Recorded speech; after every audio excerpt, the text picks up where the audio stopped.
Well, also, if you think about it in the subject area that I teach, I'm actually many different professions because I'm teaching animation. So all of a sudden, I'm an animator and I'm making cartoons. And then I also teach web design. And all of a sudden, I'm a web designer. So, and then we have to investigate things. So all of a sudden, I'm an investigator with the students. I put on my Charlie's Angels detective outfit from the 70s and I'm like, let's go find these criminals. Or actually, it's find the answers to our questions, not the criminals. Unless the answer's not the right answer, then it is a criminal.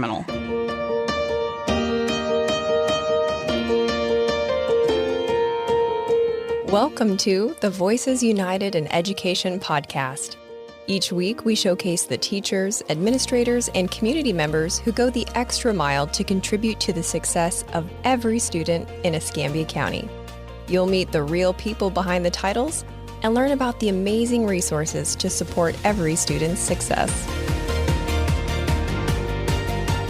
Pensacola is often called a boomerang town. People leave only to later return and settle down here. My next guest could be called a boomerang teacher. After graduating from Woodham High School, she returned and has been teaching there since 2009. Of course, now it's called West Florida High. She is also a second-generation Escambia County educator and taught for 26 years, now teaching some of her students' kids business and multimedia. Today, she's going to share her perspective on learning and teaching in Escambia County and the moments that have inspired her the most. Dedicated educator, perpetual pupil, Teacher of the Year, Angela McFarland. Thanks for being here. Oh, thank you for having me. And congrats on being Teacher of the Year. It is such an honor for this recognition, I should say. Were you totally surprised? I was totally surprised and shocked, yes, especially after 26 years of teaching in the county. That's a long time for any one profession. But I find that teachers are kind of that profession where it's more than your job. It's sort of like who you are as a person. Well, also, if you think about it in the subject area that I teach, I'm actually many different professions because I'm teaching animation. So all of a sudden, I'm an animator and I'm making cartoons. And then I also teach web design. And all of a sudden, I'm a web designer. So, and then we have to investigate things. So all of a sudden, I'm an investigator with the students. I put on my Charlie's Angels detective outfit from the 70s. And I'm like, let's go find these criminals. Or actually, it's find the answers to our questions, not the criminals. Unless the answer's not the right answer, then it is a criminal. Is that a metaphorical outfit or an actual? No comment on that one. I did have the Angel lunchbox, the Charlie's Angels lunchbox for many years. I'm going to need a follow-up interview in a physical outfit, please. Well, your business and multimedia, and that's under the umbrella of career and technical services. Right. So I guess what you're saying is that's kind of a broad umbrella. Yeah, career and technical is such a broad umbrella because you have to sit there and think, like I said a couple weeks ago at the Teacher of the Year Gala at Washington High School, the career and technical umbrella used to be called vocational, and so it even used to be called workforce education. So these are individuals that some people would call blue-collar workers in the county. And so we have business teachers teaching business and computers and marketing, and the students that we are teaching are going out and starting businesses. They are working in businesses. They're working in retail jobs. They're managers of retail stores. They're working in the marketing business. They're making websites even for real estate companies. And then we have family and consumer science teachers who are teaching students how to prepare and cook food. So those students are working in restaurants. They own restaurants in town. They own food trucks, which are a lot more popular apparently. Then we have the auto mechanics. So anybody who has had an oil change lately for their vehicles, these are students that we're teaching under career and technical students, the career and technical educators. Criminal justice. So when you get pulled over by a ticket, thank a career and technical teacher, because we had to teach those students who are now officers of the law that are making you follow the law and follow the speed limit. And then on the other end, we have new programs like the aviation mechanics. And that's an ode to my dad, who was in the military and was an aviation mechanic engineer, even has a degree or had a degree from Troy State. He's passed on. But, I want those teachers that are teaching those students recognized as well, because, if you've ever flown somewhere, you want a mechanic who has worked on these planes and can get these engines up in the air and landing correctly. So, the funny part about that is that there is now a retired ROTC teacher in the county, and he and my dad met when the ROTC teacher was a fighter jet pilot, and he refused to fly unless my dad okayed his plane. So it's kind of neat that, I'm under career and technical, and I'm trying to recognize that as educators, we work hard trying to get these students out there. And some of the students go on to college. A majority of them do, but some of them, college is not for them. So they are learning the skills to enter the workforce right after high school. And so I even had a female student years ago. She was into fixing cars because she was around her dad and her brother who fixed cars all the time. And so she's like, look, I'm not going to college, Miss McFarland, but I will fix a car. Just let me know when you need an oil change. And I'm like, what is that? Okay, that's fine. I'll call you one day. That's so sweet. Well, I don't believe that taking a different path other than college is a consolation prize. Mm-mm. It's not. No. It's everyone plays an important part in society. Mm-hmm. And it is such a giving teacher move that when I asked you about you're like, hold on, let me recognize these 12 other people real quick in this department. Yes. That's very telling of you. But I had no idea that there were so many categories under that umbrella. So I understand why you want to shine light on that, because it's an important, I would say probably critical part of, how our community works, because we have to have people who have that hands-on knowledge. Very much so. So, yes, you want to say thank you for recognizing me as Teacher of the Year. And I am saying thank you to everybody out there that voted for me, who visited my classroom and observed me. But I want to recognize those of us that work so hard in the career and technical field, because, it is a lot of what I say behind the scenes. And even though that is a multimedia term, a lot goes on for a production. And I don't just mean a film production, video production. I mean for you to get in a car and be able to drive. A lot is going on in the background. And I'm just excited to represent all of us that are there and put some light on what we do. And, as a teacher, I thank God for, the family and consumer science teachers that I can remember in high school at Woodham High School that taught me recipes that I still follow to this day. You can hardly read the ink on there because it's from a old-timey copier, but hey, the blueberry pies are delicious, Wow. And I can still remember the business teachers that taught me typing, and thank God they did, because I wouldn't be here if they didn't inspire me first.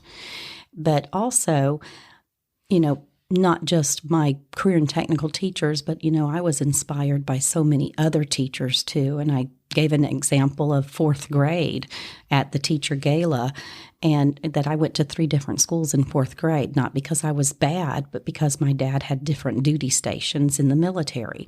And so I had many teachers. So if you think about it, in elementary school, they may have one teacher, but then they might have a visiting art teacher, a visiting music teacher, it might be a visiting science teacher for them to do an experiment. So I had several different teachers at one school, several different teachers at another, and several different teachers at the third. And most of them let me go up to the chalkboard and write on the chalkboard. And that was like the coolest thing as a fourth grader. So was it these teachers that inspired you be a teacher yourself? Oh, yes. If I got to write on the chalkboard every day and then this magical thing called an eraser, that was so cool back then. You make a mistake, and then one teacher even had different colored chalk, and that was even cooler because I could use blue or pink and not just the white chalk. So, and then when my parents bought me a chalkboard at a garage sale, a local yard sale, and I actually sat on the front porch or I would stand at the front porch with my chalkboard, carry it out there when it wasn't raining and lightning and thundering. And I would teach my stuffed animals, my dolls. And my sister just told me recently, she says, oh my goodness, you would have me sit in a chair in the front porch too. And I'd have my doll and you would have me doing math problems. And diagramming sentences. You were destined to be here. I was a teacher from fourth grade on, is what I say. It was in your heart. You had practiced the art of classroom teaching with the stuffed animals and the squirrels. And the classroom management, because those stuffed animals never said anything back. They just did their work.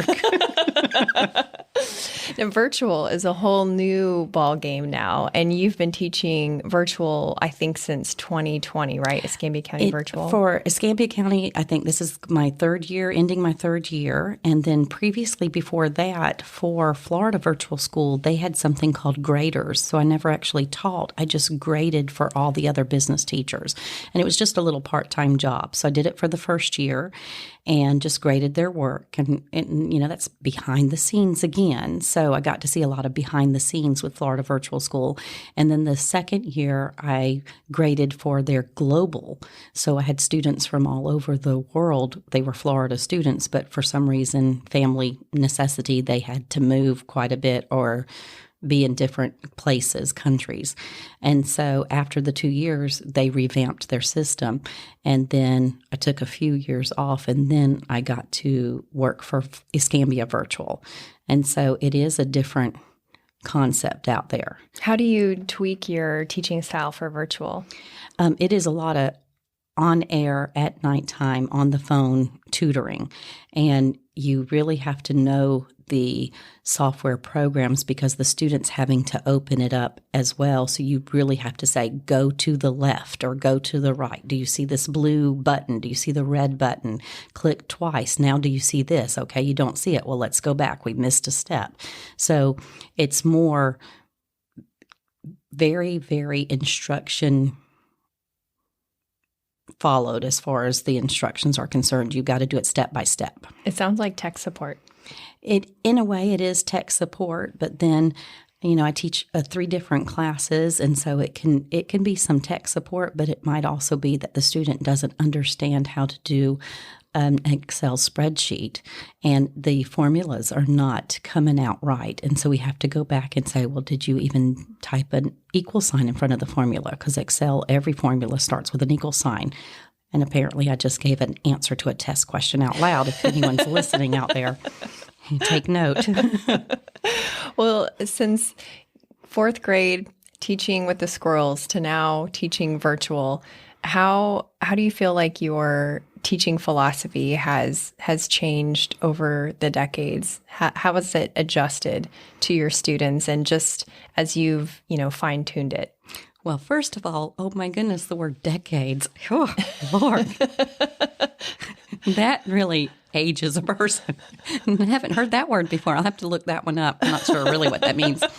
I'm sure that's a math question somewhere in there. Sure, yeah. Okay. So my whole philosophy on that is don't stop learning because things change. Embrace the change.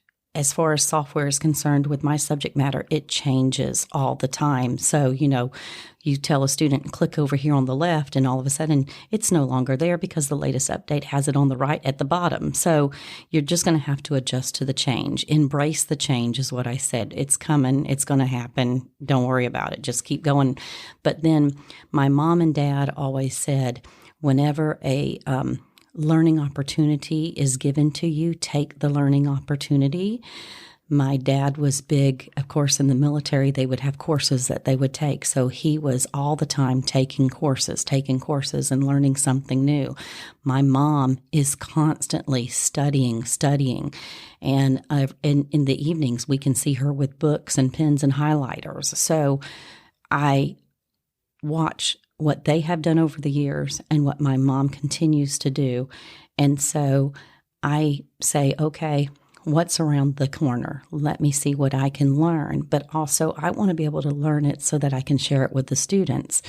And then again, the students show me things that I did not even discover. And that's always a lot of fun too. And I'm like, okay, I have a saying in my classroom, how did you do that? And they would say how they did it. And I'd say, okay, you didn't copyright it, so now it's mine.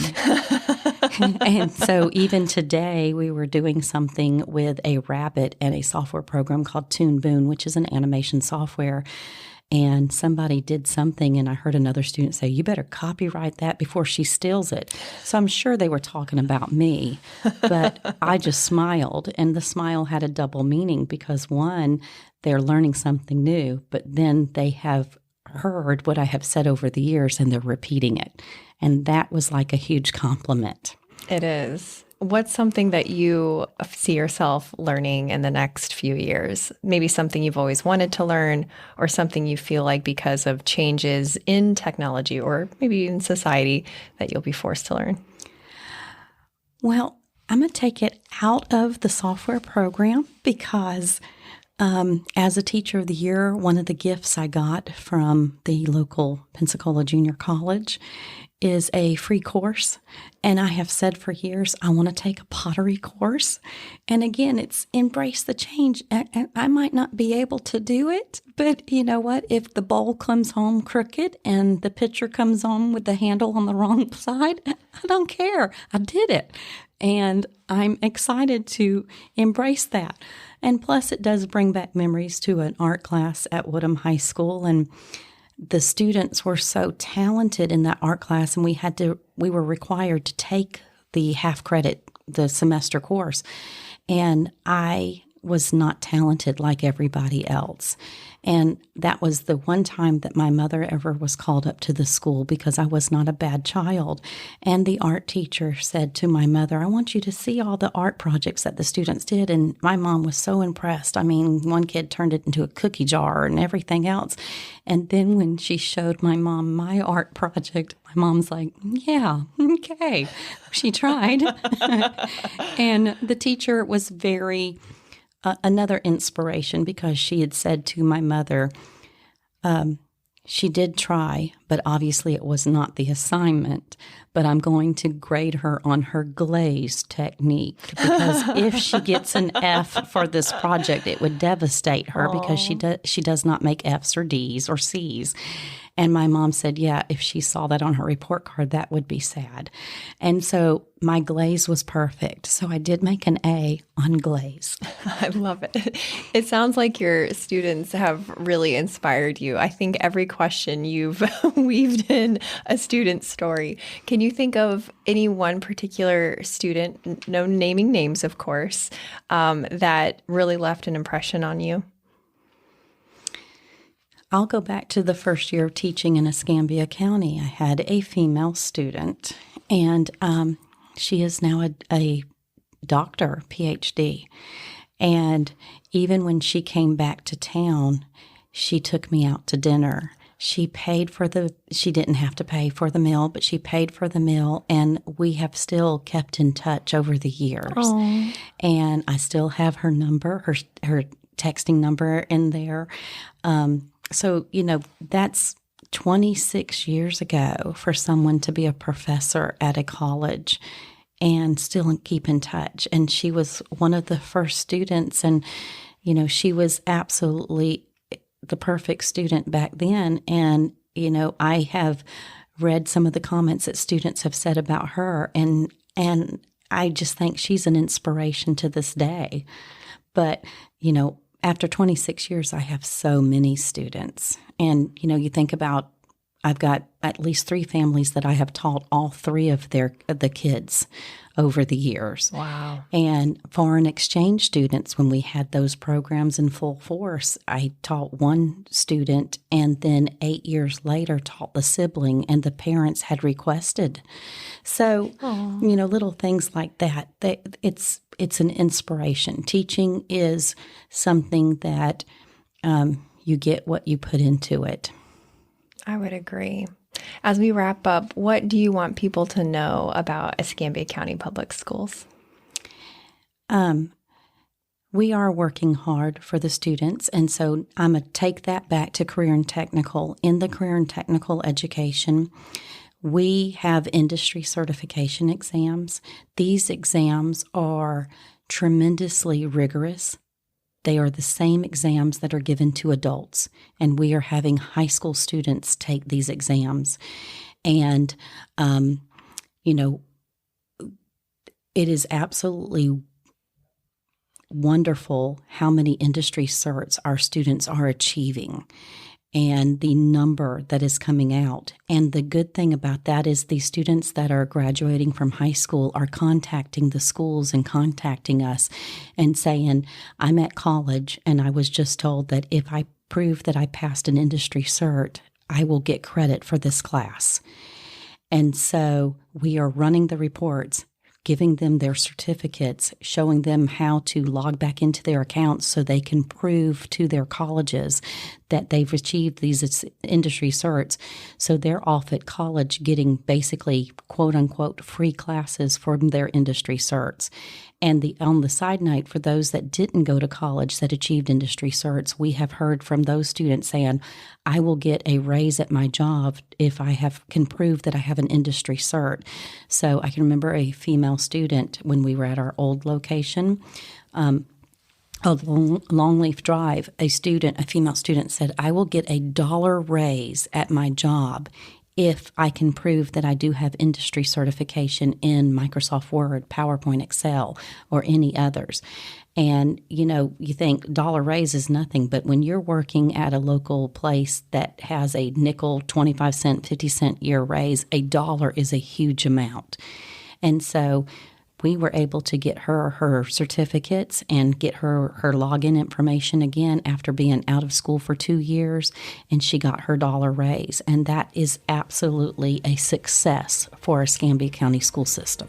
That's amazing. Thank you so much for You're welcome. Being here today. And thank you for, just being an awesome teacher. And congrats again. Well, thank you very much. Thanks for listening. Be sure to subscribe and share. Voices United in Education is a production of Escambia County Public Schools.